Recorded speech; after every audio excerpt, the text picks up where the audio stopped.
오늘은 산소망이라는 제목으로 말씀 나누겠습니다. 만일 내가 인생을 다시 산다면 이라는 책이 있습니다. 이 책은 정신분석 전문의 김해남 선생이 쓴 책인데, 이 김해남 선생은 국립정신센터에서 그리고 서울대학교 또 의과대학에서 학생들을 가르쳤습니다. 그러나 안타깝게도 그녀는 43세 젊은 나이에 파킨슨 병을 진단을 받게 되고 22년 동안 투병 생활을 하게 되었습니다. 김연한 선생님은 파킨슨 진단을 받은 후 참으로 깊은 상실감과 절망에 빠졌습니다. 손발이 떨리고 근육이 굳고 온몸이 마치 밧줄에 꽁꽁 묶인 것처럼 전혀 움직일 수 없는 그러한 상태에 이르자 일상생활이 이제 더 이상 불가능하다는 것을 깨닫고 그는 깊은 상실 절망감에 빠졌습니다. 그리고 더 이상 의사생활을 할 수 없다라는 생각에 그는 심지어 급기야 생을 포기하기까지 그렇게 생각을 하기도 했습니다. 하지만 그는 정신과 의사로서 그는 다시 나는 병원에 돌아가겠다라는 그런 의지를 가지고 소망을 품고 오랜 세월 투병 생활을 병마와 싸웠다고 합니다. 그는 이 책에서 이런 말을 했습니다. 긴 투병 생활을 하면서 몇 가지 인생의 진리를 깨닫게 되었는데, 그 중에 하나가 사람은 아무리 착하게 살아도 불행은 반드시 찾아오게 된다라는 것입니다. 그때 불행이 찾아와도 절대 놀라지 말라라고 했습니다. 그리고 또 인생의 한쪽 문이 닫히면 반드시 반대쪽의 문, 다른 문이 열리기 때문에 낙심하지 말라라고 했습니다. 그리고 또한 아무리 고통스러운 시간이 찾아와도 언젠가는 그 시간은 끝이 난다라는 것입니다. 또한 우리의 인생은 항상 고통만 있는 것이 아니라 이 고통이 지나면 또 새로운 소망의 시간이 반드시 찾아온다라고 했습니다. 여러분, 우리 인생에는 누구에게나 고난과 고통이 찾아옵니다. 고난은 즐겁지도 않고 또 우리 모두는 다 고난을 피하고 싶죠. 만약 고난 없이 살 수 있다면 얼마나 좋겠습니까? 하지만 그런 인생은 이 세상 그 어디에도 존재하지 않습니다. 그렇다면 오늘 우리의 인생에 이 고난이 찾아올 때 우리는 어떻게 해야 할까요? 저는 오늘 말씀을 준비하면서 성경에서 고난은 어떻게 이해하고 설명하는지 살펴보았습니다. 먼저 성경에 이 고난이라는 단어가 몇 번 나올까 살펴보니까 신구약 성경 전체에 119번 나오는 것을 발견했습니다. 그 중에 특별히 가장 많이 나오는 성경은 어디일까 보니까 시편에서 제일 많이 등장하고, 그 다음 두 번째로 많이 나오는 것이 베드로 전서였습니다. 특별히 시편에서 나오는 이 고난을 살펴보면은 대부분이 다윗의 시에서 이 고난이 나오는 것을 발견했습니다. 다윗은 젊은 시절 사울 왕에게 쫓겨서 도망자로서 그렇게 빈들에서 생활을 했습니다. 광야를 헤매고 새벽 이슬을 맞으면서 그렇게 살아가야만 했습니다. 그런 가운데 그는 눈물로 하나님께 기도하고 또 그런 고난의 순간에 탄생했던 것이 바로 다윗의 시편이었던 겁니다. 그런데 다윗이 썼는 이 고난의 시, 대표적인 고난의 시를 꼽으라면 시편 34편을 말할 수 있을 것입니다. 시편 34편은 다윗이 사울 왕의 칼을 피하여 블레셋 땅으로 망명을 했는데 마침 블레셋 왕 아비멜렉에게 붙잡혀서 이제 죽을 위기에 놓이게 됩니다. 그래서 다윗은 꾀를 내어 침을 흘리면서, 그래서 미친 채 하면서 미친 사람인처럼 흉내를 내어 결국에는 그 아비멜렉 왕의 손에서부터 구사 일생을 하게 됩니다. 그래서 다윗은 이 죽음의 순간에서 헤어나면서 썼던 시가 바로 시편 34편입니다. 다윗은 시편 34편을 이제 마무리하면서 그는 자기가 당한 이 고난을 이렇게 고백을 했습니다. 시편 34편 19절 함께 봅시다. 시작. 의인은 고난이 많으나 여호와께서 그의 모든 고난에서 건지시는 도다. 시편 119편 71절도 보겠습니다. 시작. 고난 당한 것이 내게 유익이라. 이로 말미암아 내가 주의 율례를 배우게 되었나이다. 여러분, 왜 고난 당하는 것이 내게 유익이라고 말하는 것일까요? 계속 말하죠. 고난을 통해서 주의 율례, 즉 하나님의 말씀을 배우게 되었기 때문이다라고 말하고 있습니다. 즉 고난은 피하고 싶은 대상이지만 오히려 이 고난을 통해서 나의 믿음이 더욱 성숙하게 되었고, 이 고난을 통해서 하나님께 더욱더 가까이 나아가게 하는 유익한 도구가 되었다라고 말하고 있습니다. 여러분, 우리 인생은 때로는 이해할 수 없는, 이해되지 않는 수많은 고통과 아픔이 찾아옵니다. 그런데 하나님은 바로 그 아픔 속에서도 당신의 뜻을 이루어 가시고 또 새로운 길을 열어 가시는 분이십니다. 제가 아는 어느 성도님이 계십니다. 그 가정은 안타깝게도 아들이 태어났는데 장애를 가지고 태어나게 되었습니다. 결국 이 아이 양육 때문에 결국에는 아버지는 아들의 양육을 위해서 직장을 내려놓고 아이의 양육을 하는데 헌신하기로 했습니다. 하루가 참으로 힘들고 지치는 그러한 시간이었습니다. 하지만 아버지는 그 아들을 향한 그 사랑으로서 그 어려운 힘든 시간을 견뎌내었습니다. 그런데 어느 날 그 사랑하는 아들이 갑작스럽게 세상을 떠나 천국으로 가게 된 것이었습니다. 여러분, 아들을 잃어버린 그 아버지의 마음, 부모의 마음, 그 슬픔은 정말 말로 다 표현할 수 없는 고통이었을 것입니다. 자식을 먼저 천국으로 보낸 그 아픔, 그리고 또 장애로 태어나 고생만 하다가 세상을 떠난 자식에 대한 또 미안한 그 마음, 그리고 그동안 감내해온 이 돌봄의 그런 무게까지 이 아버지는 정말 깊은 절망에 빠져 헤어날 수가 없었습니다. 그런데 어느 날 길을 걸어가다가 문득 길에서 자신과 똑같은 처지의 그 한 부모를 보게 되었습니다. 장애를 가지고 있는 그 부모가 길을 걸어가는 그 자녀를 보면서 순간 과거의 자신의 모습이 떠올랐던 것입니다. 그러면서 그는 순간 이런 생각이 들었습니다. 나만 힘든 것이 아니었구나. 나처럼 이렇게 지금도 아파하고 지쳐있는 이들이 이 세상에 많이 있구나라는 것을 생각하게 되었습니다. 그래서 그 성도님은 결심했습니다.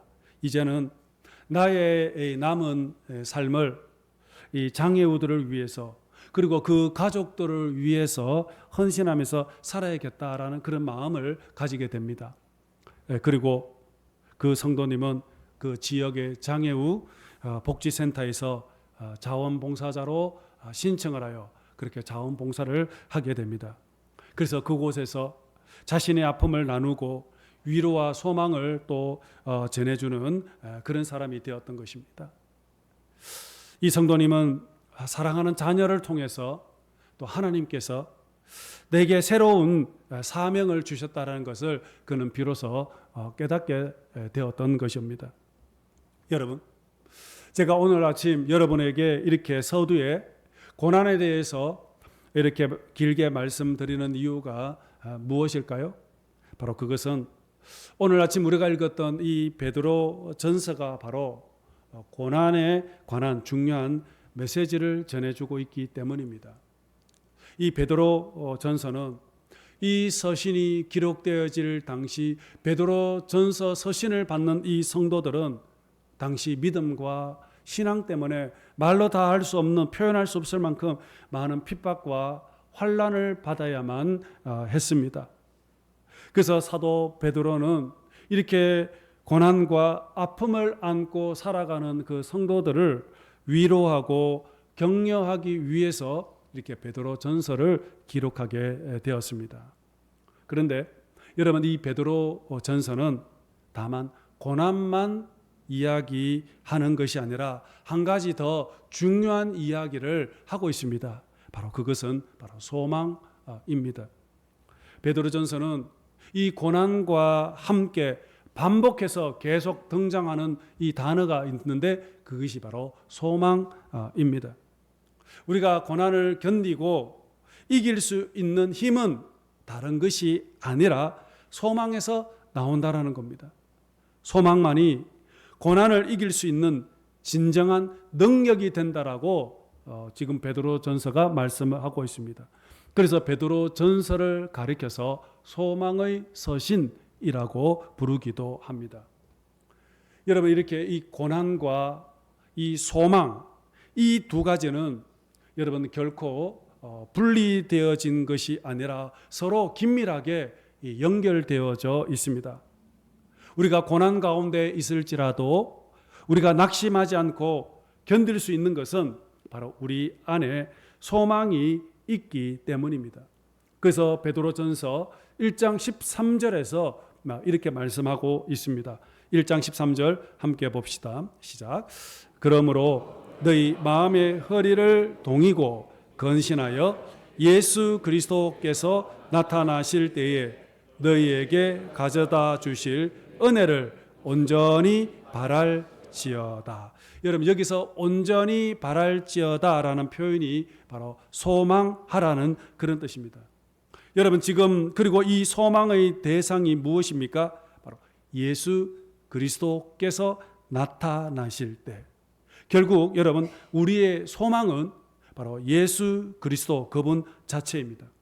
예수 그리스도께서 다시 오실 때 우리에게 주실 그 완전한 은혜, 곧 구원의 완성을 바라보며 오늘의 고난을 견디라 말씀하고 있습니다. 비록 지금은 고통 가운데 있을지라도, 비록 지금은 삶이 힘겹고 고난 가운데 있을지라도 예수 그리스도를 바라보며 그분이 주실 소망을 품고 살아가라는 것이 바로 오늘 베드로의 권면인 것입니다.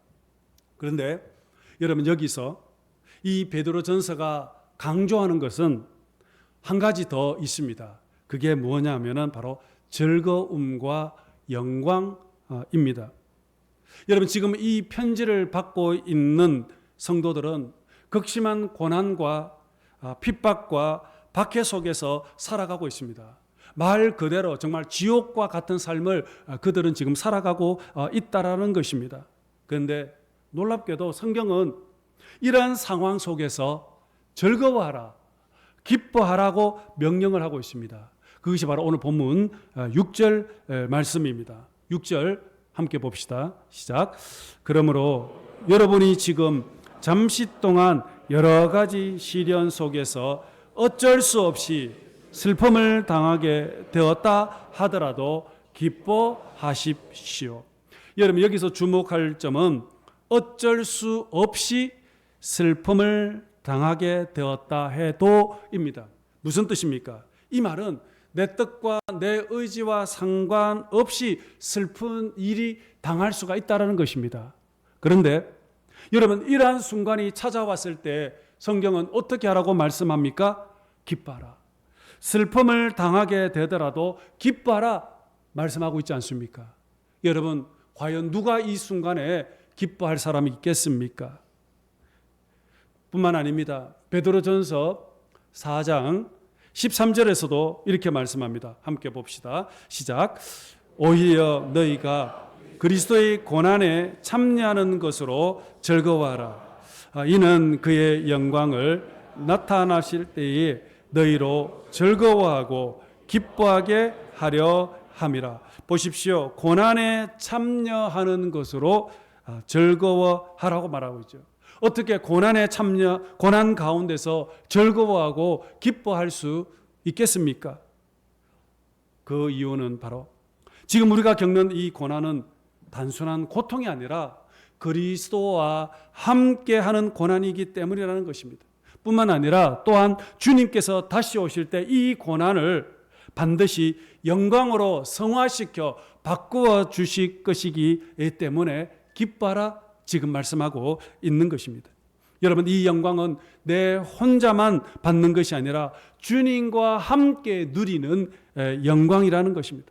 지금은 눈물의 골짜기를 걷고 있을지라도 장차 주님의 영광이 나타날 때 우리는 그분과 함께 기뻐하게 될 것이라는 겁니다.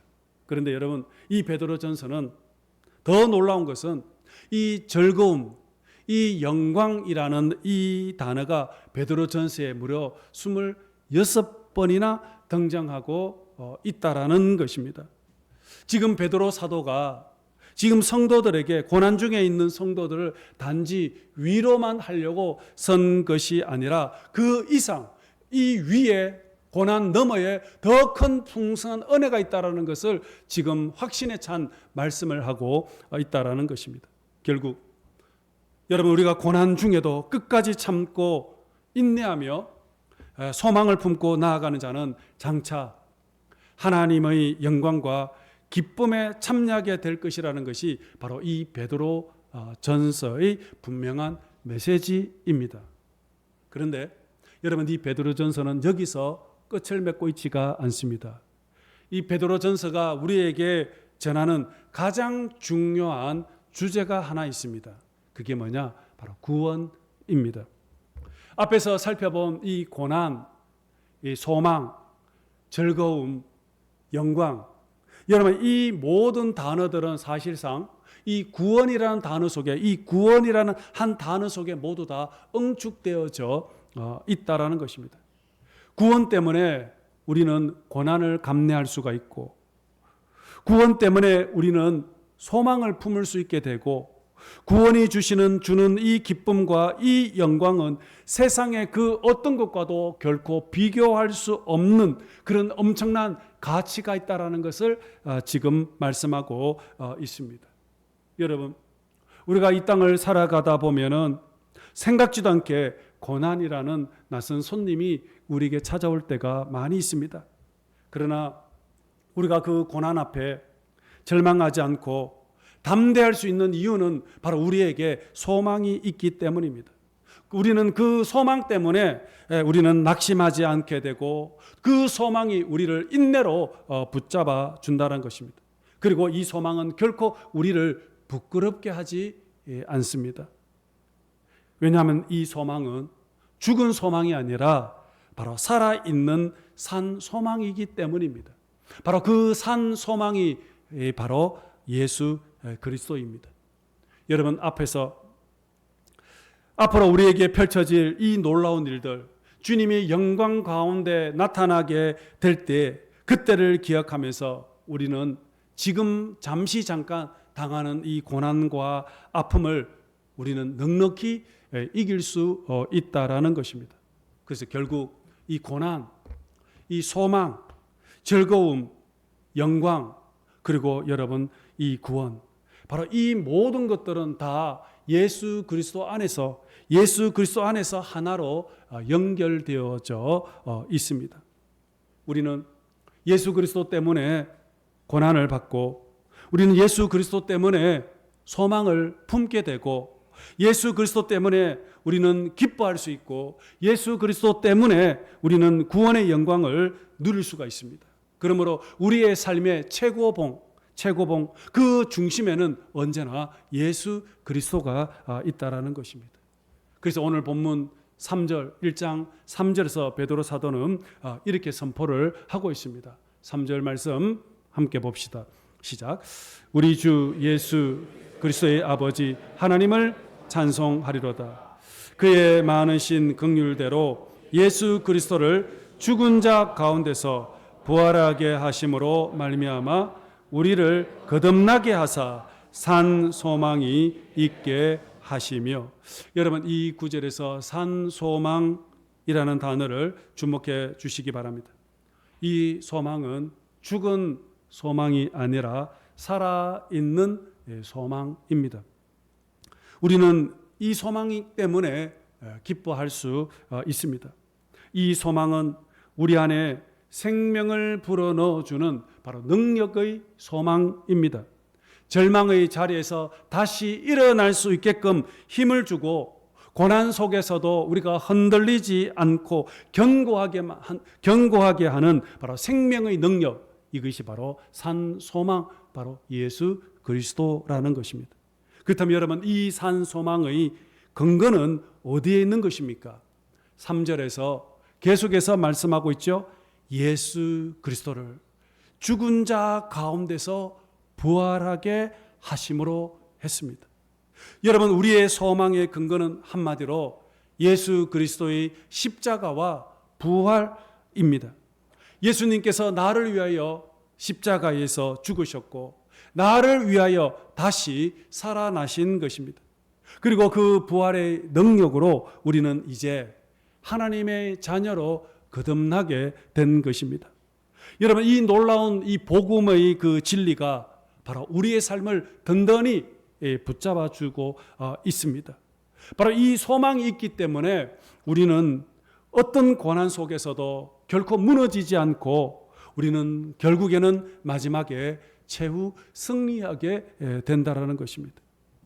여러분, 우리가 이 땅을 살아가다 보면 생각지 않게 여러 가지 물질의 어려움, 인간관계의 어떤 갈등, 가정에서의 아픔, 자녀와 배우자의 그러한 문제들, 어떤 질병과 취업, 수많은 어떤 아픔, 고난, 시험을 우리는 겪게 됩니다. 하지만 여러분, 산 소망 되시는 예수 그리스도를 우리가 든든히 붙잡고 있다면 우리는 반드시 오늘도 우리는 고난을 이겨내고 승리하는 삶을 우리는 살아갈 수가 있습니다.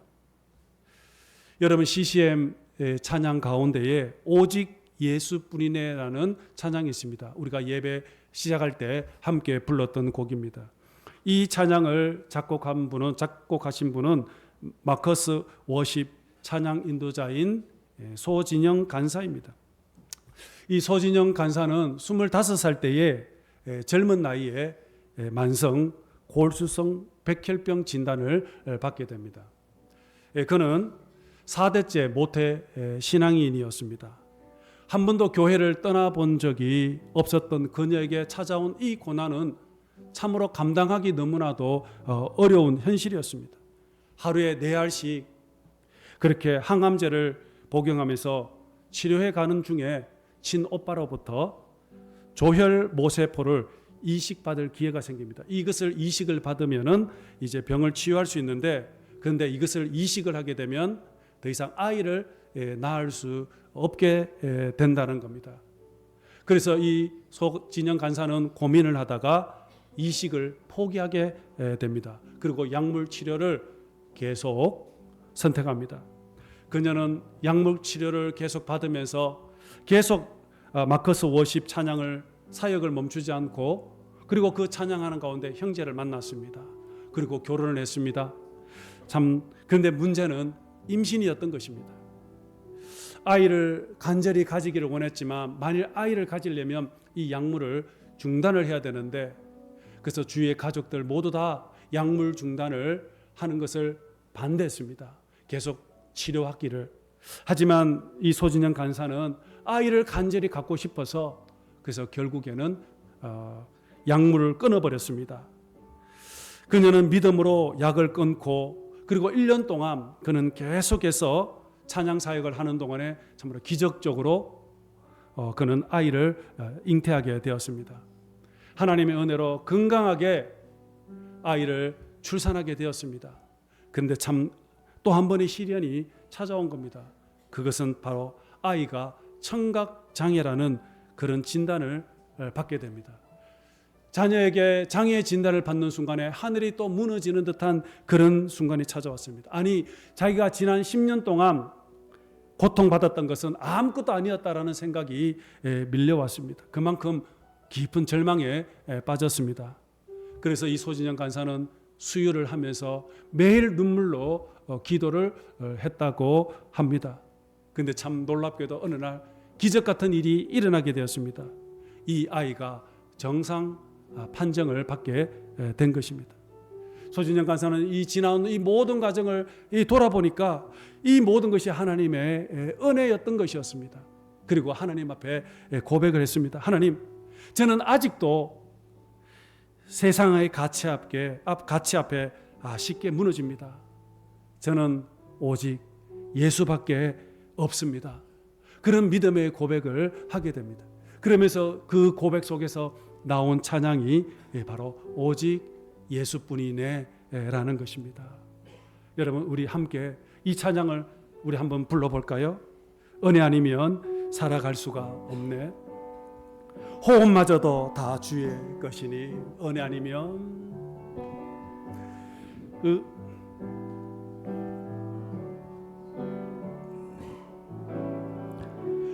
은혜 아니면 살아갈 수가 없네. 호흡마저도 다 주의 것이니 세상 평안과 위로 내게 없어도 예수 오직 예수뿐이네. 한 번 더 합시다. 은혜 아니면 은혜 아니면 살아갈 수가 없네. 호흡마저도 다 주의 것이니 세상 평안과 위로 내게 없어도 예수 오직 예수뿐이네. 크신 그의 크신 계획 다 볼 순 없고 작은 고난에 지쳐도 주께 묶인 나의 모든 삶 버티고 견디게 하시네. 은혜 아니면 은혜 아니면 살아갈 수가 없네. 나의 모든 것 다 주께 맡기니 참된 평안과 위로 내게 주신 주 예수 오직 예수뿐이네. 사랑하는 성도 여러분, 우리의 삶에 고난이 있어도 낙심하지 마십시오. 우리에게는 죽지 않는 소망, 변하지 않는 소망, 산 소망이신 예수 그리스도가 계십니다. 예수님은 부활하셨고 그 부활의 능력이 오늘도 우리를 다시 살리십니다. 고난 속에서도 우리는 다시 일어나게 하시고 절망 속에서도 우리를 기뻐하게 하십니다. 그러니 오늘 우리 다시 함께 고백하십시다. 예수 그리스도 나의 삶 소망, 예수님은 나의 참 소망이십니다. 그런 고백, 이 고백으로 오늘 저와 여러분들의 삶, 이 세상을 힘있게 믿음으로 살아가시는 여러분들 모두 되시기를 주님 이름으로 축복합니다.